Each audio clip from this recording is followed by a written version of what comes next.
Beynəlxalq aviadaşıyıcılar yaxın şərqdə vəziyyətin gərginləşməsi ilə əlaqədar kütləvi şəkildə reyslərin istiqamətini dəyişdirirlər. Reuters agentliyinin verdiyi xəbərə görə, Flightradar 24 platformasının məlumatları aviaşirkətlərin İsrail, İran, İraq və İordaniya üzərindəki hava məkanını tərk etdiyini göstərir.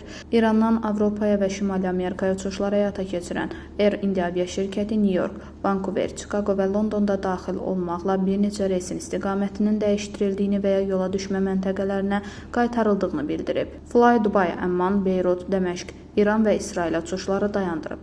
Qatar Airways Dəməşqə 2 reysi ləğv edib. İran mətbuatının məlumatına görə bu gün səhər saatlarından ölkənin hava məkanı bağlanıb və hava limanlarında bütün hərəkət dayandırılıb.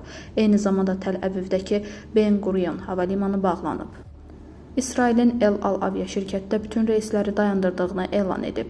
Safe Airspace platforması operatorlara bölgədə son dərəcə ehtiyatlı olmağı tövsiyə edib.